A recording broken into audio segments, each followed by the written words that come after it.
Hi, I'm Emily with the Golf Council, and this is a public hearing video on a framework action that considers modifying shallow water grouper complex management measures.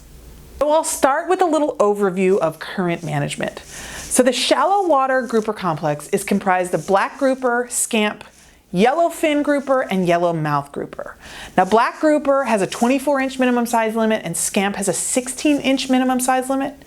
They are managed with a single annual catch limit, meaning the recreational and commercial sectors do not have separate annual catch limits. The commercial sector, however, is apportioned a portion of the annual catch limit under the individual fishing quota program. So specifically, commercial management measures are the individual fishing quota program. So that's a whole program used to constrain harvest to commercial fishermen. Recreational management is specified with a 4 combined grouper possession limit. So there's a total 4 combined limit for groupers. There is a February-March shallow water grouper closure beyond the 20 fathoms that impact these species as well. So in 2022, a stock assessment was completed for scamp and yellowmouth grouper together. That was CDAR 68. That stock assessment found that while scamp and yellowmouth are not considered overfished or experiencing overfishing, their biomass was declining, and it also estimated that recruitment has been low in recent years. So recruitment is essentially a baby fish's success in surviving to be an adult that we can harvest. And so something has going on with that life stage that has not been super successful for these species. So additionally, this stock assessment transitions us away from the old recreational data collection program to the more modern MRIP FES program. And finally, our scientific and statistical committee reviewed the assessment and made updated recommendations for our catch limits, which actually reduce catch on scamp and yellowmouth.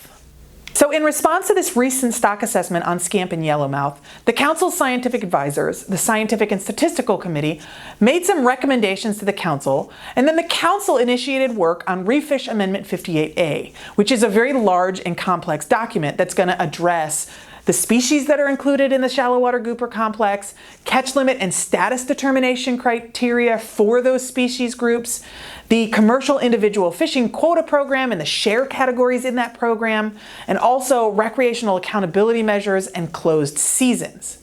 So this framework that we're discussing today is being developed right now in the short term to reduce the likelihood of overfishing on scamp and yellowmouth grouper while the Council works on Amendment 58A. So this table shows us a little about the history of our landings for scamp and yellowmouth. So the green line here is the actual landings that we've had. And then this blue line shows you what our required reduction is in order to ensure that we're not overfishing. So the acceptable biological catch recommendations for scamp and yellowmouth that came out of that stock assessment represent a 54.7% reduction from our recent landings of those two species. So there are 4 alternatives being considered for Action 1. The first alternative is the no action alternative, and that would leave catch limits as they are while we develop Amendment 58A. The second alternative is the Council's current preferred alternative.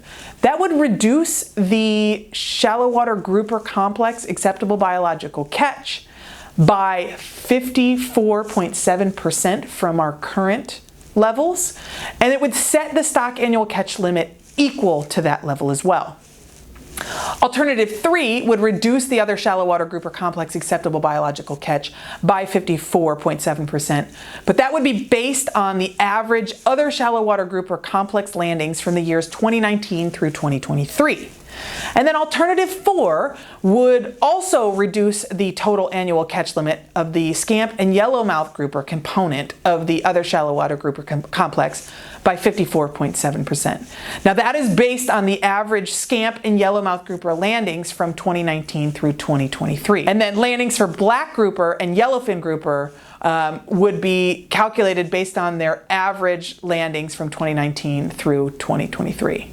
The difference between 4 and 3 here, alternatives, is that in alternative 3, we look at reducing the entire other shallow water grouper complex by 54.7%, whereas in alternative 4, we're only looking at reducing the scamp and yellowmouth landings by 54.7%.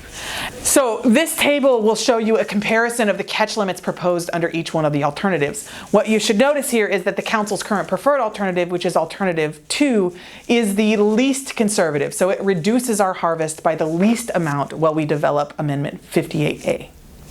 Next, we'll move on to Action 2, which considers modifying the recreational season. So right now, the recreational season is open year-round. In order to constrain harvest to these newly selected annual catch limits that we choose in Alternative 1, the recreational season would have to be shortened. So we have a couple alternatives here. We could decide to take our no action alternative, Alternative 1, and do nothing. We could select Alternative 2, which would establish a recreational fixed close season for the complex that would open June 1 and then close when the recreational portion of the total annual catch limit is expected to be met. And that would be based on the preferred alternative we choose in Action 1. We could choose Alternative 3, which is the Council's current preferred alternative, and that would establish a closed season for the complex. The season would open July 1st, and again, it would close when the recreational portion of the total annual catch limit is expected to be met. And then Alternative 4 would create a fixed close season for the complex that would open on April 1 and close on May 31st. It would then reopen on September 1 and close when the total annual catch limit is expected to be met. Again, that total annual catch limit would have to be provided under Action 1. And so what you'll see here is we can either choose a June 1 start date, a July 1 start date, or we can have a split season that opens April, May, and then again in September. So these two figures will sort of help you wrap your head around that. We need to look at what catch level we are going to define in Action 1. Then we're going to look at the season opening that we choose in Action 2. And what you'll see here is a comparison of what we think harvest will be, how many days we expect the season to be open under the different alternatives. And then there's also this sort of helpful little figure to show you what an open season might look like under these scenarios. So with that, we expect to take final action on this at our June meeting. We would like to hear your comments and input before we take final action. You can give us that input in one of two ways. You can either go online and you can follow this link and provide us comment through our comment form, or you can simply email us at golfcouncil@golfcouncil.org. Thank you so much for taking the time to watch this video and send us your comments.